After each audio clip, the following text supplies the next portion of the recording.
രാഖി, ഇന്ന് ഈ LDF-ന്റെ ഒരു സമരം കഴിഞ്ഞ കുറച്ച് ദിവസമായി അവിടെ നടക്കുന്നുണ്ടായിരുന്നല്ലോ കോർപ്പറേഷന്റെ മുന്നിൽ. സുഗതന്റെ രാജിവെക്കും വരെ, സുഗതൻ പുറത്താക്കപ്പെടും വരെ ഈ റിലേ സത്യാഗ്രഹം തുടരുമെന്നായിരുന്നു ആ പ്രഖ്യാപനം. പക്ഷേ സത്യപ്രതിജ്ഞ ചെയ്ത് തൊട്ടു പിന്നാലെ ഈ സമരം അവസാനിപ്പിച്ചത് എന്തിനു വേണ്ടിയായിരുന്നു? നിങ്ങൾ പ്രഖ്യാപിച്ച കാര്യമൊന്നും നേടിയിട്ടില്ലല്ലോ. അപ്പോൾ എന്തുകൊണ്ടാണ് അത്തരത്തിൽ ആ ഒരു സമരം അവസാനിപ്പിക്കേണ്ടി വന്നത്? ഇവിടെ ആദ്യം തന്നെ നന്ദു സൂചിപ്പിച്ച ചില കാര്യങ്ങൾ, ജനാധിപത്യ സംവിധാനത്തിൽ ജനവിധിയെ മാനിച്ചുകൊണ്ട് എന്നുള്ളതാണ് ഇന്നത്തെ കോടതി വിധിക്ക് ആസ്പദമായി ആ ഒരു സത്യപ്രതിജ്ഞ നടത്തിയിരിക്കുന്നത്. ഈ അത്തരത്തിലൊരു സത്യപ്രതിജ്ഞ നടക്കാറുണ്ടായ സാഹചര്യം ഈ നാട്ടിൽ എല്ലാവർക്കും അറിയില്ലേ? നിങ്ങൾ 20-ലധികം ജനപ്രതിനിധികൾ തിരുവനന്തപുരം നഗരസഭയിൽ തെരഞ്ഞെടുത്തതിന് ശേഷം ഭരണഘടനാ ലംഘനം നടത്തിയതിൻ്റെ അടിസ്ഥാനത്തിൽ ഭരണഘടനയിലും മുനിസിപ്പാലിറ്റി ആക്ടിലും ഒരു തെരഞ്ഞെടുക്കപ്പെടേണ്ട ജനപ്രതിനിധി ഏത് രീതിയിൽ സത്യപ്രതിജ്ഞ ചെയ്യണമെന്നുള്ളത് വ്യക്തമായി രേഖപ്പെടുത്തിയതിൽ നിന്ന് വ്യത്യസ്തമായി നിങ്ങൾ 20-ലധികം ജനപ്രതിനിധികൾ സത്യപ്രതിജ്ഞ ചെയ്തതിൻ്റെ അടിസ്ഥാനത്തിൽ ആ സത്യപ്രതിജ്ഞയെ ചോദ്യം ചെയ്തുകൊണ്ട് ശ്രീ ദീപക് കൊടുത്ത കേസിന്മേലുണ്ടായ വിധിയാണ് നിങ്ങൾ 20 പേരും വീണ്ടും സത്യപ്രതിജ്ഞ ചെയ്യേണ്ട സാഹചര്യമുണ്ടായത്.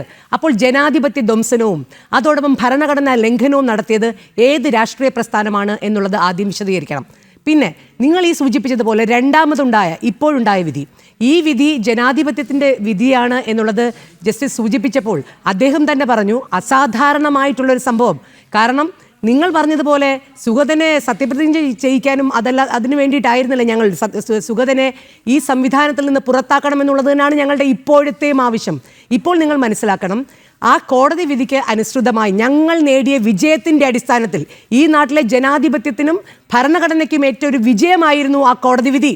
അതിനനുസരിച്ച് നിങ്ങൾ പറഞ്ഞോട്ടെ താങ്കൾ ഇതുവരെ നന്ദു പറഞ്ഞപ്പോൾ താങ്കൾ ഇടപെട്ടില്ല. ദയവായി ഇടപെടുന്നതാണെങ്കിൽ ഞാൻ നിർത്തേണ്ട സാഹചര്യം വരും. ഇടപെടരുത്. ഞാൻ പറയുന്ന നന്ദു പറഞ്ഞ ചോദ്യങ്ങൾക്കെല്ലാം മറുപടി പറയാൻ ഞാൻ ബാധ്യസ്ഥയാണ്.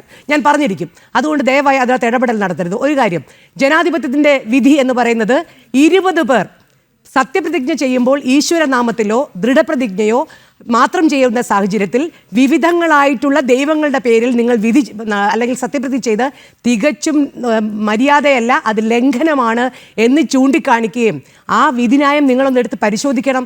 60-70 അധികം പേജുകൾ വരുന്ന വിധിന്യായത്തിൽ സൂചിപ്പിക്കുന്നു, നാളെ വീരപ്പൻ്റെ പേരിൽ അമ്പലം തുടങ്ങിയിട്ട് വീരപ്പൻ എൻ്റെ ആരാധ്യ പുരുഷനാണ്, അതുകൊണ്ട് വീരപ്പൻ്റെ പേരിൽ ഞാൻ സത്യപ്രതിജ്ഞ ചെയ്താൽ എന്താണ് എന്ന് ചോദിക്കുന്ന സംവിധാനമാണ് നിങ്ങൾ കാണിച്ചത്. നിങ്ങൾ തെരഞ്ഞെടുത്തു കഴിഞ്ഞാൽ, ഒരു ജനപ്രതിനിധി തെരഞ്ഞെടുത്തു കഴിഞ്ഞാൽ ആ നാടിന് കൊടുക്കേണ്ട മര്യാദയുണ്ട്, മാന്യതയുണ്ട്. ആ നാട്ടിൽ മതേതരത്വം എന്നുള്ള സംവിധാനമുണ്ട്. അതുകൊണ്ട് തന്നെ നിങ്ങൾ തെരഞ്ഞെടുത്തു കഴിഞ്ഞാൽ നിങ്ങൾ നാടിൻ്റെ ജനപ്രതിനിധിയാണ്.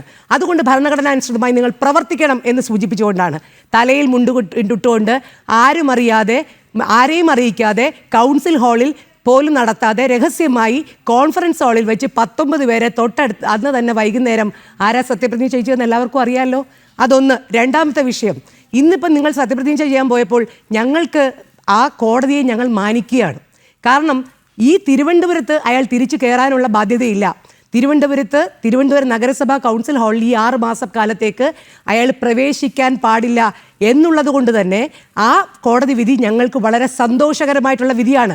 കോടതി സൂചിപ്പിച്ചത് 6 മാസത്തേക്ക് തിരിച്ച് നിങ്ങൾ ഇവിടെ വരാൻ പറ്റുന്നൊരു സാഹചര്യമില്ലാത്തത് കൊണ്ട്, കാപ്പ എന്ന് പറയുന്ന കേസിനകത്ത് നിങ്ങൾ ഡിറ്റൻഷൻ ആയതുകൊണ്ട് നിങ്ങൾക്ക് വരാൻ സാഹചര്യമില്ലാത്തത് കൊണ്ടും, ജനാധിപത്യം പല സംവിധാനങ്ങളിലും ബാധ്യതയുള്ളതുകൊണ്ടും ആ വിധി മാത്രം അല്ലെങ്കിൽ ഒരു സത്യപ്രതിജ്ഞ മാത്രം കൊണ്ട് ഇല്ലാതാവാൻ പാടില്ല എന്നുള്ളത് കൊണ്ടും അസാധാരണമായ ഒരു സാഹചര്യത്തിൽ അസാധാരണമായൊരു വിധി പറയുന്നതായിട്ടാണ് ആ ജസ്റ്റിസ് സൂചിപ്പിച്ചത്. അപ്പം ഞങ്ങൾക്ക് ആ കോടതികളിലോടൊന്നും ഒരു പരിഭവമില്ല.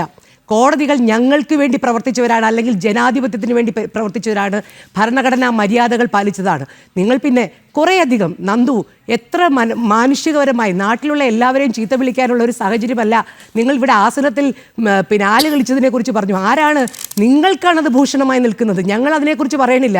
നിങ്ങൾക്കാണതിപ്പോൾ ഭൂഷണമായി നിൽക്കുന്നത്. കാരണം ഈ പറയുന്ന അടിയും കൊണ്ട് ആശാരിച്ചും കടിച്ച് പിന്നെയും ഈ പറയുന്ന പോലെ പട്ടിക്ക് മുറിമുറുപ്പ് എന്ന് പറയുന്ന ഒരു സംവിധാനമല്ലേ നിങ്ങൾക്കിപ്പോൾ ഉണ്ടായിക്കൊണ്ടിരിക്കുന്നത്. ഞങ്ങൾ ആരെങ്കിലും പറഞ്ഞിട്ടാണോ നിങ്ങൾ ഈ 20 പേരുടെ സത്യപ്രതിജ്ഞ ഈ പറയുന്ന ഭരണഘടനാ വിരുദ്ധമായി നടത്തിയത്?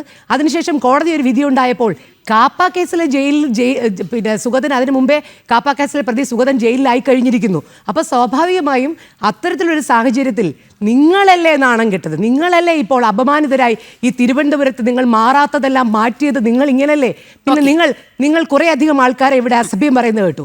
പഴയ മേയറേയും അതോടൊപ്പം ശിവൻകുട്ടി സഖാവിനെയും അങ്ങനെ നിരവധിയായിട്ടുള്ള നിങ്ങൾ പറയണ തിരുവനന്തപുരം നഗരത്തിൽ മത്സരിച്ച ശ്രീ കരമന ജയൻ ഉൾപ്പെടെ നിങ്ങളുടെ BJPയുടെ സംസ്ഥാന പ്രസിഡന്റ് രാജീവ് ചന്ദ്രശേഖർ ഉൾപ്പെടെ എല്ലാവരുടെയും ചരിത്രമൊന്നും എടുക്കൂ. BJPയുടെ ഓഫീസുകളിൽ നടന്ന അഴിമതി കഥകൾ ഉൾപ്പെടെ ഇപ്പം നാട്ടിൽ പാട്ടാണപ്പാ. ആർക്കാണ് ഇതെല്ലാം നാണക്കേടുണ്ടാക്കിയിരിക്കുന്നത് നിങ്ങൾക്ക് ബോധ്യമില്ലേ? എന്നിട്ട് ഞങ്ങളാണ് നാണം കെട്ടത് എന്ന് പറയുന്നത് എന്ത് മര്യാദ? ഇല്ല, ഇനിയുമുണ്ട് പറയുവാൻ ബാക്കി. ഒരു ഇടവേള അനിവാര്യമാണ്. അതുകൊണ്ടാണ് ഒരു മിനിറ്റ് നമുക്കതിലേക്ക് വരാം. ഒരു ഇടവേള അനിവാര്യമാണ്. മാത്രവുമല്ല, രാഖി പറഞ്ഞതിൽ ഒരു പ്രശ്നത്തിൽ ഒരു വിയോജിപ്പ് രേഖപ്പെടുത്തുക കൂടി ചെയ്യാനുണ്ട്. ഒരു പ്രത്യേക സമുദായത്തെ അവർക്ക് അവമതിപ്പുണ്ടാക്കുന്ന രീതിയിൽ രാഖി ഒരു ഉപമ ഒരു പഴയ നാട്ടുപ്രയോഗമാണ്. പക്ഷേ അതൊക്കെ ഈ പഴഞ്ചൊല്ലൊക്കെ ഇന്നത്തെ കാലത്ത് അങ്ങനെ പറഞ്ഞു പോകുന്നത് ഒരു സാമൂഹ്യ അന്തരീക്ഷത്തിൽ നല്ലതല്ല എന്ന് പലതും പറയും. നാട്ടിലുള്ള പഴഞ്ചൊല്ലായിട്ട് അതൊരാളുടെ സംസ്കാരത്തെ സൂചിപ്പിക്കുന്നതുകൊണ്ടാണ്. കേരളത്തിന്റെ അതൊരു സംസ്കാരത്തെ സൂചിപ്പിക്കുന്നതുകൊണ്ടാണ് ഞാൻ പറഞ്ഞത്. അത് രാഖിക്ക് തെറ്റല്ല എന്ന് തോന്നുന്നെങ്കിൽ രാഖിക്ക് തിരുത്തേണ്ടതില്ല. പക്ഷേ അതൊരു സമുദായത്തെ അപകീർത്തിപ്പെടുത്തുന്ന രീതിയിൽ ഒരു പ്രത്യേക സമുദായത്തിലെ സ്ത്രീകളെ അപമാനിച്ചുണ്ടാക്കുന്ന രീതിയിൽ രാഖി ആ സംസാരം ശരിയായില്ല എന്ന് മാത്രമാണ് ഞാൻ പറയുന്നത്. രാഖിക്ക് വേണമെങ്കിൽ ഉൾക്കൊള്ളാം, അല്ലെങ്കിൽ തള്ളിക്കളയാം.